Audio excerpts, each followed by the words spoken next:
Balen Kathmandu महानगरपालिकाको mayor हो होइन त उहाँको भन्दा कार्य सम्पादन मूल्याङ्कनले त तपाईलाई अगाडि देखायो तर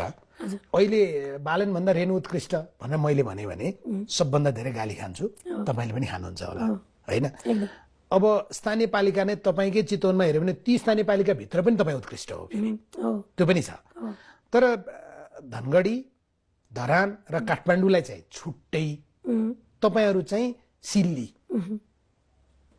यो कसरी चिर्ने हैन यो कामको आधारमा मूल्याङ्कनको सन्दर्भमा म अलिकति जोड्न चाहन्छु कि जस्तो अहिले यो वित्त आयोगले गरेको वर्षेनी 3 वर्ष लगातार भरतपुर उत्कृष्ट भयो यो मात्रै होइन हामी शहरी पूर्वाधार विकासमा पनि भरतपुर उत्कृष्ट भएर हामी सम्मानित भएका छौं हामी राष्ट्रिय खेलकुद परिषदले गत वर्ष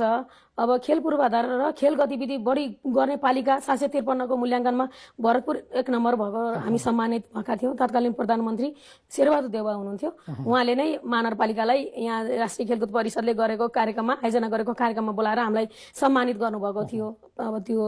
खेल गतिविधिमा पनि हामी उत्कृष्ट हामी बेरुजु फरसोटमा पनि लगभग शून्य बेरुजु भरतपुर महानगरपालिकाको लगातार जस्तो भएको छ अहिले पनि हामी त्यो दाबी छ हैन यो हामी यो सबै चीज के छ भन्दा हामी आर्थिक एउटा पारदर्शिता आर्थिक हिसाबले मितव्ययता र एकदमै जवाबदेहिता जनताप्रतिको जवाबदेहिता गर्दा पनि त्यो प्रकारको प्रशंसा त्यो प्रकारको फ्यान फलोअर तपाईको किन छैन अब त्यही त भने म यो पोलिटिकल एउटा चाहिँ ब्याकग्राउन्ड हैन लाग्दैन मलाई किन लाग्ने त्यो यही पार्टी पनि स्वतन्त्र मेयर भएको भए आज बालेन जस्तै हाई हाई हुनुहुन्थ्यो नि त म यतिकै पनि भइरहेछ त राम्रो कर्म गर फलको आशा नगर अब कर्म गरेपछि फल त आइहाल्छ त नि अनि त्यो त अहिले मान्न सबैले बाध्य भएको अवस्था छ त नि भरतपुर महानगरपालिकामा रेणु दाले यहाँनिर हैन यो गर्यो त्यो गर्यो भन्ने कसैको प्रश्न छ आजको छैन नि मैले तपाईसँग काम गर्न अन्तर्वार्तालाई आग्रह गरे पछाडी केही दिन भरतपुर घुम्दा त्यहाँका स्थानीयहरुसँग पनि कुरा गरेका थिए उहाँहरु भन्नुहुन्छ पछिल्लो दिनमा भरतपुरले चाहिँ काया पलट गर्यो अनुहार फेर्यो भन्नुहुन्छ हैन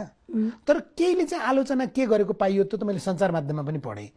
भौतिक पूर्वाधारमा भरतपुरले जो प्रकारको विकास गरेको छ मानव विकासको सूचकाङ्क हुन्छ ह्याप्पीनेस इन्डेक्स हुन्छ व्यक्तिको आर्थिक उन्नतिको कुरा हुन्छ रोजगारीको कुरा हुन्छ त्यता चाहिँ उहाँको ध्यान जाँदैन खाली सडक पिच गर्ने खाली सडक पिच हैन त्यो पनि होइन